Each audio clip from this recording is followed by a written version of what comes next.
how do you feel about the differences between Macomb and Detroit? Obviously, you've moved and you want to raise your kids in Macomb. Do you think there's anything lost from living in Macomb culturally, or? Culturally, there's a bit that may be lost. Me and my best friend Nate often have this conversation about our kids losing a part of the culture, the urban culture that is a part of Detroit, and assimilating into the suburban culture. We often talk about that. I think that may be one of many issues, but I don't think that's a pressing one. Okay. I've done a lot of outreach programs and things of that nature, but I am not willing to move my family back to Detroit for several reasons. The crime rate is high. The schools are horrible. My son, who was educated in the Detroit public school system, who, for lack of resources or lack of just blatantly didn't care, tried to label him as ADHD. Who was it? A psychologist? School psychologist? Who labeled the psychologist, the teachers, they wanted to perform tests on him, when the reality was they weren't doing their jobs. Now my son is well over a 3.4 GPA. He's in a suburban school and he's doing well. And he's not on any drugs for ADD or anything? And he's not on any drugs. And have you taken him to someone else who got a second opinion? Or? Absolutely, and they say he's fine.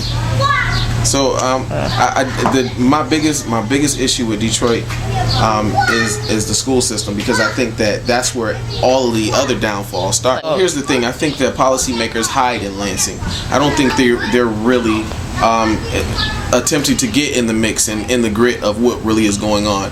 No, everyone knows what's going on in Detroit. We have the highest dropout rate in the country. We have the highest rate of sexually transmitted diseases, the highest, the fastest growing rate of HIV cases. How do I know this and they don't? I think this is ridiculous. I think they sit behind their desks and they collect their checks, but they're not really willing to get out into the community and do what's necessary. And we can put this on the ballot, but I really don't have a whole lot of faith in our political system. I don't really know if we can force their hand to do anything more than they're already doing. I mean, our school systems have been declining for the past 15 years. And what do? We allow charter schools to come in. And charter schools are ran by organizations. And organizations like RCA and Magnavox and Central Michigan University. And these places have these charter schools, which, again, my son was a part of, and they failed him. They failed him drastically. And as a result, he repeated a grade, and which, had they given him the tools that he needed the first time, be a totally different outcome. What leaving Detroit allowed me to do was to be able to step outside of the Detroit mentality, to be able to travel the United States, to be able to go in different places, and to see how other people lived who looked like me. I'm more well-rounded now, because I understand that the world is not just Detroit. The world is not just about Gators and Dobbs, you know. So, what do you mean about the Detroit mentality? What do I mean by it? Tell me someone who doesn't. You know? Yeah, a lot of my friends who are both educated and non-educated alike seem to think that everything is great here, and I don't understand. How can you say that? How can anyone with half a brain say that? How can you not look at our political structure? How can you not look at our school systems? How can you not look at the urban blight? How can you not look at practically everything that's going on? Again, I reiterate, STDs are on the rise, dropout rates on the rise, more black men on the street not graduating. I mean, how can you say that this is a good place to live? It would be a good place to live if it were progressive, but it's not. It's not progressive, and that's the reason why we're here. I got tired of seeing cars sitting on bricks and people walking outside just with no shirt on carrying a 40. I got tired of that kind of stuff. I get tired of seeing that. I don't believe that's a part of our culture. I don't believe that's a part of our culture. I agree. I think that's a part of a mentality gone wrong. Right. I believe that that's a part of any culture that is that has lack of resources. Right. In the 21 years that you lived in Detroit, had you seen it decline or get worse, or was it always kind of the same?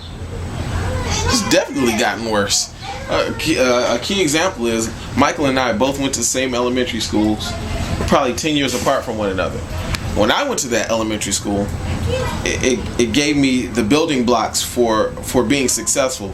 They hammered in grammar. They hammered in vocabulary. They hammered in reading, writing, and arithmetic.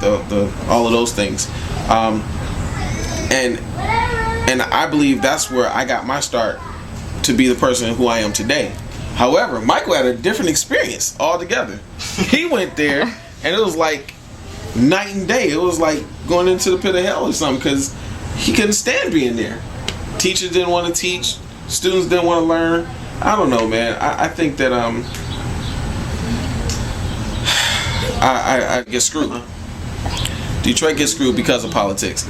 I believe most of the money for education is going out to wealthy schools. Your Birminghams, your West Bloomfields, Bloomfield Hills, where we're still utilizing old textbooks from 10 years ago, and the information in them are not relevant or accurate anymore. So I think if I were a policy maker, I would start there. Education. You have to start in education. Right. You have to. But I not only think that education is necessary for the student, but I think we need to get some form of education for parents. Right. Absolutely. They need parental classes. They need some other tools that they're lacking, because I think that one of the main things that would improve the quality of life in Detroit is providing more money for elementary education. Because, number one, provide more money for teachers in the form of incentive programs that would reward teachers for doing a good job. Number two, providing a more competitive environment to attract suburban teachers who are, have masters and PhDs. We have subpar money, we have subpar benefits, so we're getting, subpar teachers. Right. And people take their children's education very seriously, especially educated people who we need to live in Detroit, who we need to be in the city, and people moving out. So that's leaving the educationally blind, so to speak, leading the educationally blind. I just don't see Detroit as being progressive, and we want to say we're the city of the 21st century, and Kwame wants to say this is the next Detroit and things of that nature. Listen, I love my black people, I love my black culture, and I didn't leave to get away from my black culture or my heritage. I left to put my family in a better situation.